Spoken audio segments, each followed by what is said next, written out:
Hello everyone, कैसे हैं आप सब। उम्मीद करती हूँ आप अच्छे होंगे। आज की मेरी कहानी है हार या जीत। सहसा विश्वास ही नहीं हुआ, शालू आ रही है। वही शालू जिसने उसके 1 वर्ष के वैवाहिक जीवन का सारा आकर्षण चुरा लिया था। तुषार और उसके बीच शालू नाम का कांटा उसे बेहद चुभता रहा। आज वह खुद देखना चाहती थी कि आखिर ऐसा क्या है उस शालू में जो तुषार के दिलो दिमाग पर 24 घंटे छाया रहता है।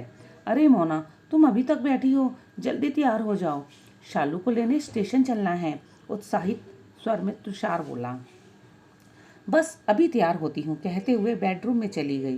दर्पण के सामने खड़ी हुई तो 1 वर्ष पूर्व की सभी घटनाएं सजीव हो उठी। सुहाग सुहाग सेज पर वह शर्माई संकुचाई बैठी थी, तुषार के इंतजार में। खुशबू के झोंके की तरह जैसे ही तुषार ने सुहाग कक्ष में प्रवेश किया, उसके रोम रोम में प्यार की मादकता छा गई। तुषार ने उसे धीरे से छुआ, वह छुई मुई सी बन गई। जोर से खिलखिलाते हुए तुषार बोला, शालू ने बिल्कुल ठीक कहा था, लड़कियां पुरुष के स्पर्श से छुई मुई बन जाती हैं। तुषार के मुंह से शालू नाम सुनकर उसके मन में उफान की चरम सीमा पर पहुंची प्रेम सरिता का प्रवाह अचानक थम गया। रोमांच, उत्तेजना, स्पर्श सभी निस्तेज हो गए। शालू नाम का मोना के मन पर क्या प्रभाव पड़ा, इससे अनभिज्ञ तुषार पुनः बोला, जानती हो मोना, शालू ने बुरे वक्त में मेरा बहुत साथ दिया था। साथ देने के साथ साथ उसने मुझे बहुत सहयोग दिया, जीवन का सही रास्ता दिखाया, जिसकी वजह से आज मैं सफलता के शिखर पर विराजमान हूँ। सही मायनों में वह मेरी प्रेरणा है। ऐसे कीमती और मादक क्षणों में शालू का जिक्र उसके मन को घायल कर गया। बिना कुछ सोचे समझे उसे शालू से बेइंतहा नफरत हो गई। अगर वह चाहती तो अपने प्यार और मनुहार से तुषार को अपनी ओर खींचकर अपने रंग में रंग सकती थी, मगर ऐसा करना उसने अपनी तौहीन समझी, क्योंकि एक औरत से पीछा छुड़ाने के लिए अपने पति से मनुहार करना उसे मंजूर नहीं था। तुषार के दिलो दिमाग में शालू नाम मिटाने के लिए उसने उसे अपने जीवन में एक प्रतिद्वंदी के रूप में स्वीकार कर लिया और मन ही मन निश्चय किया कि वह शालू को ऐसी करारी मात देगी जिसे वह जिंदगी भर याद रखेगी। इस अभियान में उसने शालू के विषय में तमाम जानकारियां हासिल कर ली। मोना, कमाल है, अभी तक दर्पण के सामने ही खड़ी हो, जल्दी तैयार हो जाओ, मैं नहीं चाहता कि शालू हमारा इंतजार करे। गाड़ी का हॉर्न बजाकर तुषार ने मोना को शीघ्र आने का संकेत दिया। वह दौड़कर गाड़ी में बैठ गई। आज उसने अपने प्रतिद्वंदी को रूप के मैदान में मात देने के लिए स्वयं को विशेष रूप से सजाया और संवारा था। वह सौंदर्य की जीती जागती प्रतिमा लग रही थी, लेकिन उसके सौंदर्य को नज़रअंदाज करते हुए तुषार ने शालू का ही प्रसंग छेड़ दिया। ट्रेन 1 घंटा लेट थी। तुषार खींच उठा, ट्रेन भी आज ही लेट होनी थी। तुषार की खींच देखकर वह चुटकी लेकर बोली, लगता है गाड़ी लेट हो जाने से तुम्हारा मूड ऑफ हो गया है। इसे ऑन करने के लिए एक एक कप चाय हो जाए, कैसा आइडिया है। आइडिया नेक है, कहते हुए वह वहीं टी स्टॉल से 2 कप चाय ले आया। चाय का पहला घूंट भरते हुए वह मोना को गौर से देखते हुए बोला, तुम आज बहुत सुंदर और आकर्षण लग रही हो। यह सुनकर अपनी जीत के प्रति आशा की एक किरण उसके मन में चमक गई। मुस्कुराकर बोली, शुक्रिया। तभी ट्रेन आने की सूचना से स्टेशन पर मुसाफिरों की गहमागहमी शुरू हो गई। जैसे ही ट्रेन स्टेशन पर आई, तुषार आरक्षित कूपे की तरफ दौड़ पड़ा। कूपे से उतरती साधारण रंग की युवती को देखकर उसे मन ही मन जोर की हंसी आ गई। साथ ही तुषार की पसंद पर तरस भी आया। उतरने के बाद तुषार ने मोना का परिचय कराते हुए कहा, शालू, यह मेरी पत्नी मोना। उस पर एक भरपूर दृष्टि डालते हुए शालू बोली, वाह तुषार, इतनी खूबसूरत बीवी है तुम्हारी, लेकिन कभी तुमने बताया नहीं।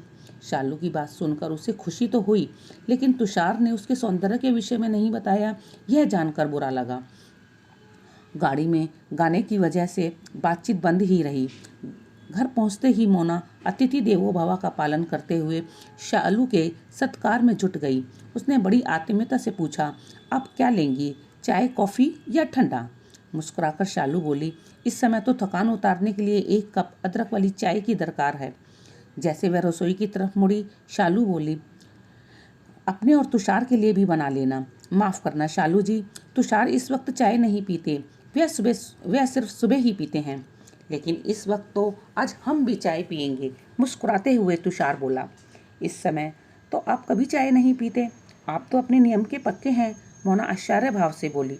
अरे भाई, कभी कभी नियमों को तोड़कर भी जीने में आनंद आता है। फिर शालू से बोला, शालू वह कौन सा गाना है? हाँ याद आया, सारे नियम तोड़ दो, नियम पे चलना छोड़ दो, इकबाल जिंदाबाद। गाते हुए तुषार जोर से हंस पड़ा। शालू भी हंस पड़ी।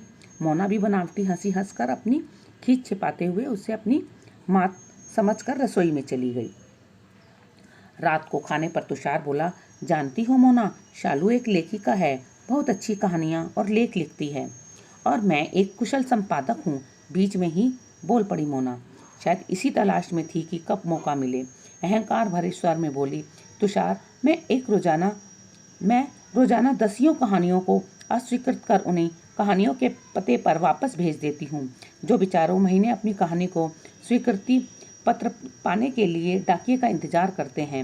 जैसे ही मेरा कहानी के साथ स्लगन संपादक के अभिवादन व खेत सहित की स्लिप देखते हैं तो उनकी भावनाओं को कितनी ठेस पहुंचती होगी, यह शालू जी से बेहतर और कौन जान सकता है। शालू के चेहरे पर अचानक आए पराजय के भाव को देखकर उसने मन ही मन अपनी जीत का जश्न मनाया। शालू अतिथि कक्ष में सोने चली गई। मोना अपनी जीत की खुशी तुषार के साथ बांटना चाहती थी। वैवाहिक जीवन के 1 वर्ष में उसने कभी भी मन से तुषार को सहयोग नहीं दिया था, लेकिन आज उसने खुद बेतहाशा चूमते हुए तुषार को निमंत्रण दे दिया।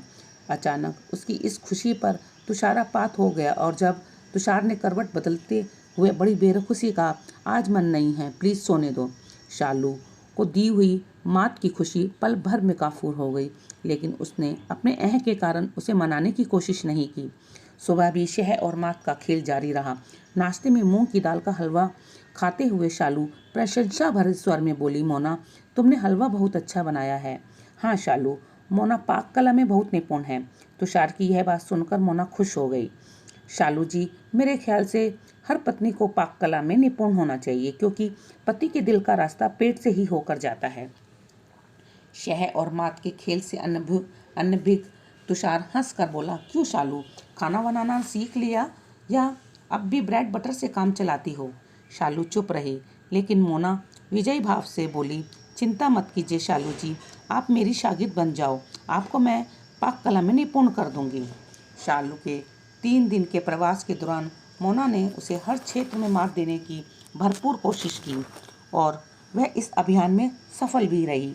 मात देने के बाद शालू के चेहरे पर पराजय के भाव देखकर उसकी जीत की खुशी दोगुनी हो जाती। इस खुशी को जब भी तुषार के साथ सेलिब्रेट करना चाहती तो उसके उपेक्षित व्यवहार से मोना की जीत का उत्साह ठंडा पड़ जाता, लेकिन शालू के सामने वह सामान्य ही रहती। शालू के जाने का वक्त आ गया और वह मन ही मन खुश थी कि शालू इतनी करारी मात खाकर बेहद दुखी होगी और जाते वक्त उसके उदास चेहरे के भाव संकेत दे देंगे कि वह हार गई। लेकिन उसकी आशा के प्रतिकूल शालू खिलखिलाती हुई अपने कुप्पे पर चढ़ गई और बाहर खिड़की पर खड़े तुषार से बातें करने में मशगूल हो गई। उसने उसकी तरफ देखा तक नहीं। जैसे ही ट्रेन रेंगने लगी, शालू ने खिड़की से हाथ बढ़ाकर उसे एक लिफाफा देते हुए कहा, गुड बाय मोना, फिर मिलेंगे। घर पहुंचते ही तुरंत मोना ने लिफाफा खोला। उसमें एक खत था जिसे वह शीघ्रता से पढ़ने लगी। मोना, अतिथि सत्कार के लिए हार्दिक धन्यवाद। मोना, वास्तव में तुम गृह क्षेत्र की कुशल गृहिणी, अपने कार्य क्षेत्र की कुशल संपादक होने के साथ साथ शतरंज के खेल की कुशल और मंजी हुई खिलाड़ी भी हो। तुम जानती हो अपने प्रतिद्वंदी को कब और कैसे मात दी जाए। तुमने अपने विवाह की पहली रात को ही मुझे एक प्रतिद्वंदी के रूप में स्वीकार कर लिया।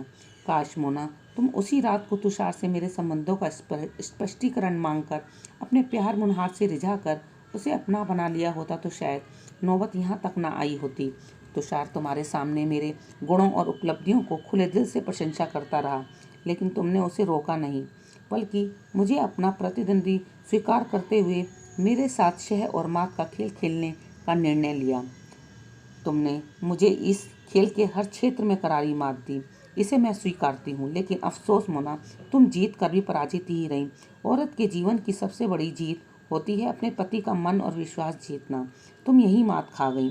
अपनी जीत के जश्न को जब भी तुमने तुषार के साथ मनाना चाहा, तब उसने मेरी तरफ से खेल का प्रतिनिधित्व करते हुए तुम्हारे प्रति अपनी उपेक्षित, उदासीन व रूखे व्यवहार से तुम्हें करारी मात दी।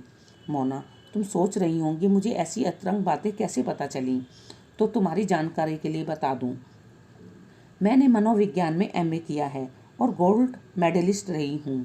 पति पत्नी के अतरंग संबंधों का मनोविज्ञान जैसे गुड विषय पर रिसर्च कर रही हूँ, इसलिए तुम्हारे सुबह के मनोभाव को पढ़ना मेरे लिए कोई मुश्किल काम नहीं था। तुमने खेल तो खेला, पर उस खेल का कुशल निर्देशन नहीं कर सकी। कहानियाँ अस्वीकृत करते समय शायद तुम यह भूल गई कि संपादक के अभिवादन व खेत सहित वाली स्लिप के में कभी कभी संपादक कहानी को संशोधित करने का सुझाव भी देते हैं, जिससे वह कहानी दूसरे ढंग से प्रकाशित हो सके। अगर तुम विवाह की पहली ही रात को तुषार को अपना बना लेती तो शायद तुम्हारा वैवाहिक जीवन तनाव रहित रहता। मोना, तुम यह मत समझना कि मैंने तुम्हारा पति छीन लिया है, बल्कि वह खुद अपनी मर्जी से मेरा साथ चाहता है। लेकिन वह अब मेरा सिर्फ एक दोस्त है, उससे आगे और कुछ नहीं। लेकिन फिर भी तुम्हें एक दोस्त होने के नाते एक अच्छी और नेक सलाह दे रही हूँ कि अपनी जिद और अहं को त्याग कर तुषार को अपने प्यार और विश्वास की मजबूत डोरी से बांधकर अपनी ओर खींच लो। याद रखना, यह डोर ना तो कभी ढीली छोड़ना और ना ही कभी कसना। ढीली पड़ने पर वह फिर किसी शालू के रूप जाल में फंस सकता है और कसने से डोर टूट सकती है। और डोर टूटी तो सब खत्म। तुम्हारी शुभचिंतक शालू। खत पढ़कर मोना वहीं बिस्तर पर निढाल हो गई। आखिरी बाजी में शालू ने उसे करारी मात जो दे दी थी। तो फ्रेंड्स, मेरी कहानी कैसी लगी? अगर आपको मेरी कहानी अच्छी लगी हो तो लाइक करें, शेयर करें और मेरी कहानी को सब्सक्राइब करें।